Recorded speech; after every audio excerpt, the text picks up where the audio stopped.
I have a new girlfriend and I'm moving in with her. I'm getting a divorce, and you need to move back to your parents' place. I don't understand what you're saying. I don't need you anymore. If you want to be a breadwinner or a housekeeper, you can stay with my parents, Julian. My in-laws and husband laugh at me, and they're terrible people. But this is better for me, so you all need to leave. My name is Julianne, I'm 35 years old and work in an office. I've spent my whole life working hard. After college, I started at a big company and worked there for 13 years.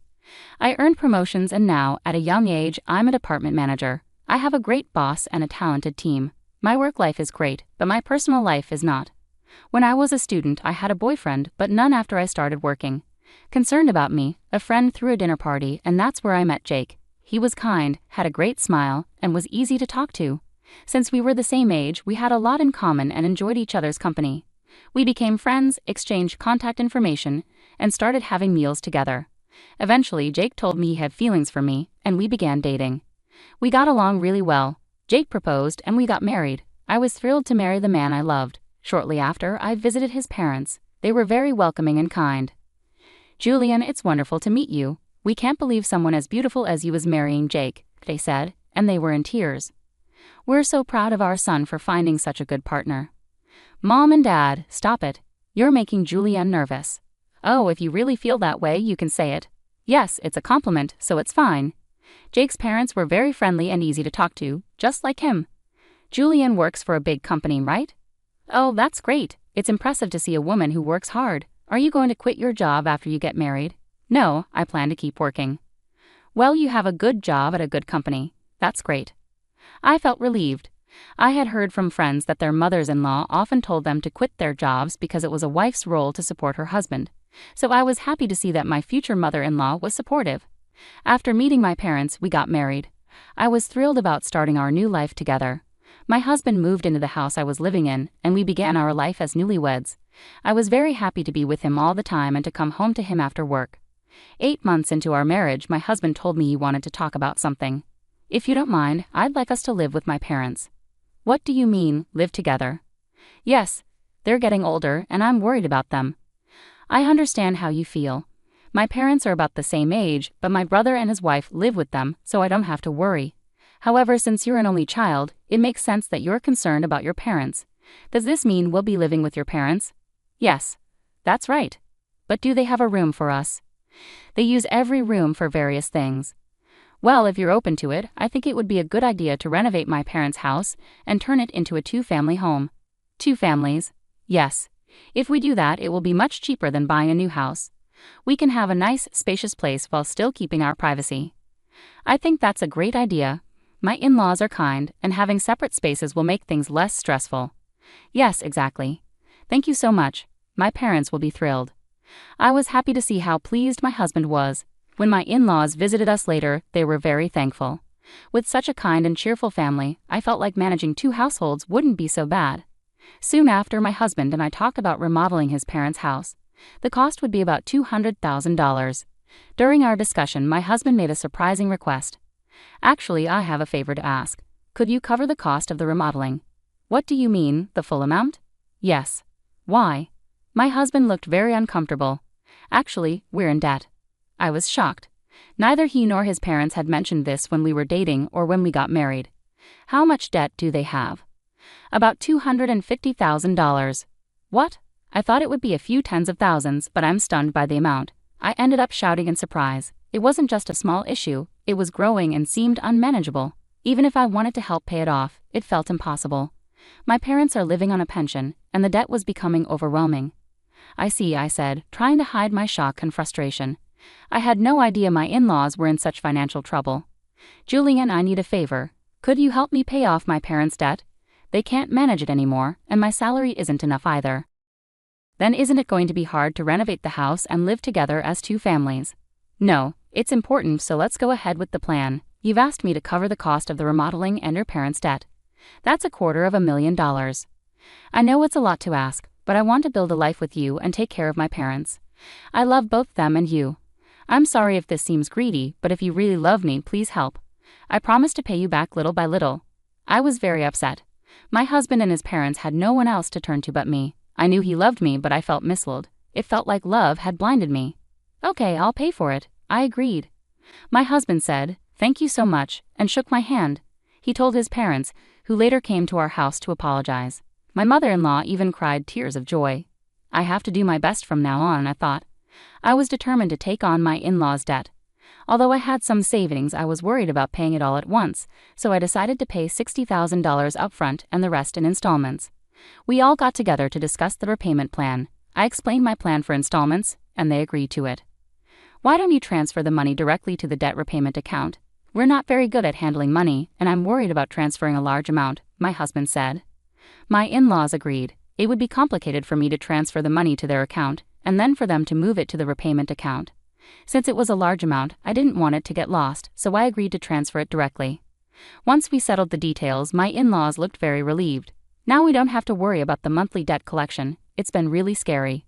Dad and Mom, you should thank Julianne properly. Words can't express how grateful we are. Thank you so much. We're so glad Julianne is our daughter-in-law. No, I said. I was happy that my in-laws were relieved, but I felt a bit uncomfortable. I worried that they might see me just as a source of money. Despite this, I wanted to support my husband's family. With that in mind, I started making the payments, and we remodeled the house to create a two-family home. We moved into our new spacious home. My in-laws were very happy, and my husband was thrilled with the new place. I enjoyed cooking in the new kitchen and was glad we did the remodeling. It was more convenient and closer to work, which shortened my commute and gave me more free time that I could use for studying. I worked hard every day to pay off the debt. However, something troubled me. My husband did not help with the debt payments at all. He had promised to help, but he never contributed from his paycheck. When I asked him about it, he said his salary wasn't enough. I asked to see his pay stubs to understand his earnings, but he refused, so I had no idea how much he was making. I worked hard for about a year to pay off the debt. One day my in-laws asked how much was left to repay. "It's been a year, so you haven't paid off much yet, right?" "Well, we've paid back about $60,000 this year, so there's roughly $180,000 remaining," I replied. My in-laws were shocked. "What? You've paid back that much, Julian? That's incredible. At this rate, you'll finish paying off the loan in about 5 years if you keep working hard. I'm hopeful we can pay it off," they said. "Thank you so much," my in-laws said, crying with happiness. Seeing them so joyful made all the hard work feel worthwhile. A few days later, I ran into an unexpected situation. I had to work late, so I told my husband I'd be home late. However, the work went smoothly, and we finished on time. I rushed home, planning to make dinner for him. When I opened the front door, I noticed my in-laws' shoes. "Oh, my in-laws are here," I thought. I walked toward the living room and heard them talking with my husband. "You made a smart choice marrying that woman, didn't you, Jake? You did well. I can't believe you got a woman with that much money. When I found out she works for a big company, I made sure to win her over," said my mother-in-law. "You should be more grateful," my husband replied. "Oh my, you're part of the reason we're in debt," my in-laws said. "What? But I owe the least," my husband responded. "What are you talking about? How much did you spend on horse racing? Your gambling is terrible." "I win a jackpot once in a while, so sometimes we were actually ahead." "How can you be ahead when you owed $250,000? But at this rate, we'll be able to get out of debt and be back on track." "That's great, and she even remodeled our house. I got a really good wife." "Well, I'm going to dump her after she pays off the debt," my husband said. My husband and in-laws laughed. I was so shocked that I couldn't move from the front door for a while. After I calmed down a bit, I made a loud noise locking the door and said, "I'm home." When I went into the living room, my in-laws and husband greeted me with smiles. "Oh, Julian, welcome home. Great job, great job. We're heading back to our room now. Let's have dinner together soon."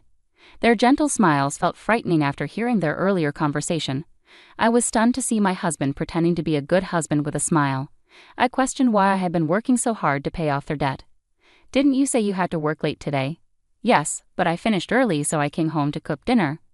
I tried my best to stay calm until dinner so my husband wouldn't suspect anything. Later, when my husband was taking a bath, I stayed in my room and cried alone. I cried so hard that it made me want to get back at my husband and in-laws. From that point on, I acted quickly. I began preparing for a divorce and made plans for what to do afterward. About 5 months passed. I pretended to be happy and told my husband that I had paid off my in-laws' debt. My husband's eyes widened. "What? You paid off the debt? That $250,000? It was supposed to take about 5 years. Actually, I had quite a bit saved up. I was hesitant to use it all at once, so I started paying a little from my salary and savings. But since we were already under $200,000, I thought it would be better to clear the debt all at once. I see, he said. Do you mind if I show you? I asked, presenting the bank book. Oh, it's true, he said. $180,000 had been paid all at once. My husband tried to hide his excitement, but I could see he was eager to leave. Wow, Julian, thank you. My parents are going to be thrilled, he said. He put his hands on his face, pretending to cry, but I knew it was just an act. Shortly after, my in-laws came over to thank me. Thank you so much. I'm so glad I met Julian. She's truly a blessing. If I hadn't known the truth, I would have been happy to hear their thanks. But knowing what they were really like, I only acted nice because I was preparing for my plan. A few days later, my husband asked to speak with me. He looked very serious. What's going on? I asked. I'm sorry, Julianne, but you need to leave me. What do you mean? I acted surprised on purpose. I have a new girlfriend. I'm moving in with her, so I'm divorcing you. You'll have to go live with my parents. I was shocked by Jake's sudden announcement. I had anticipated he would leave me once the debt was paid, as I'd overheard their conversation, but I didn't expect him to be so upfront about his infidelity. What do you mean, send me to his parents' place? I asked. I don't really understand what you mean, I said. My husband's mood turned sour. You're not getting it at all. I don't need you anymore, but if you want to stay as a housekeeper or breadwinner, I can keep you here. Just then, the front door opened, and my in-laws came in. Jake, did you finally tell her? Yeah, I told her. I wish I could have seen her reaction. If you agree to do the chores for us, you can come live at our house. Of course, we'll charge you rent. My in-laws and husband laughed at me. I felt like they were the worst people ever. All of you need to leave, I said. My in-laws rolled their eyes. What are you talking about? Have you forgotten? I can easily pay for the renovation myself. You changed the name of the house to mine, so I have the rights to decide who lives here and who doesn't. My in-laws' faces turned pale when they remembered the house title. I was utterly dumbfounded. I'm sorry, but you can't live here anymore. If we get divorced, we'll be strangers, I said. My in-laws began to understand the seriousness of the situation, but my husband, not wanting to be outdone, shot back, but you paid off our debt in full. You're the one who lost money. If we didn't have the debt, we could have afforded a new place to live. That's true. Thank you for letting us live in a nice house while you paid off our debts, my in-laws and husband said. I'm sorry, but I didn't pay off the remaining $180,000 debt, I said. What? No, but there was money missing from your bank book. That was just a separate account I set up to move money around. The debt is still $180,000. I haven't had the collections come yet because I've been paying large amounts consistently. But now the bills will come, so you're responsible for paying the rest. My husband and in-laws were stunned. I then warned them, Jake, you confessed to having an affair, so you'll need to pay. I'll also charge your partner for the affair. Oh no, she's with me because she thought I had money in a house. If I have to pay alimony, she'll leave me. I don't care about that. No, please don't leave us, my husband begged. My husband was scared of losing his lover and my in-laws were scared of losing me. They were truly selfish. I have nothing to do with you people anymore, no matter what you say. I've also put this house on the market. You'll be responsible for paying the $120,000 debt I covered on your behalf through my lawyer. My in-laws were stunned, realizing they were losing everything. I demanded a divorce and alimony from my husband through my lawyer, as well as alimony from his affair partner, and $120,000 from my in-laws for what I had paid. The renovated house sold for about $400,000. It was in a great location, and a family looking for a duplex bought it at a good price. I had to cover $320,000, which included the $120,000 debt and $200,000 for the renovation. However, I ended up with $80,000 profit from the sale. Additionally, I received alimony from my ex-husband and his affair partner, which greatly improved my financial situation. I also got $120,000 from my ex-in-laws. Overall, I came out ahead. I felt this was fair because the damage I endured was significant enough to make me distrustful of others. I initially had savings from learning how to invest with the goal of paying off my in-laws' debts quickly. With substantial savings to start, I invested tens of thousands of dollars, and my assets grew significantly in about a year. Additionally, I received a raise at work, increasing my earnings. Thanks to my savings and investments, I was able to take these drastic steps. My former in-laws ended up back in debt and lost their house, but they brought it upon themselves by deceiving me. People who cheat others should face the consequences. This experience taught me to be more cautious and develop better judgment about people. Going forward, I'm focusing on saving and growing my assets to ensure a comfortable retirement. I want to create happy memories with people I can truly trust. To start, I improved my financial knowledge by taking courses and reading books on investing and personal finance. This helped me make informed decisions about where to invest my money. Over time, I diversified my investments across various asset classes like stocks, bonds, and real estate, which helped my wealth grow steadily and securely. Additionally, I seized opportunities to advance my career. I pursued extra training and certifications in my field, which led to a significant promotion and raise. This increased income allowed me to save and invest more aggressively. I remained focused on my long-term goals, aiming to retire comfortably and enjoy my later years without financial stress. I also wanted to be able to help loved ones if needed. This vision kept me motivated and disciplined. Eventually, my efforts paid off. I bought a beautiful home in a great neighborhood, traveled to places I had always dreamed of, and built strong relationships with friends and family who genuinely cared about me. These connections brought me joy and fulfillment.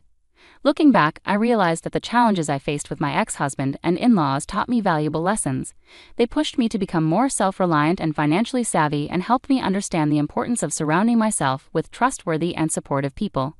In conclusion, I turned a difficult situation into an opportunity for growth. By focusing on my financial health and personal development, I created a better future for myself. I hope my story inspires others to take control of their lives and make positive changes. What did you think of the story? Please subscribe to our channel and see you in the next video.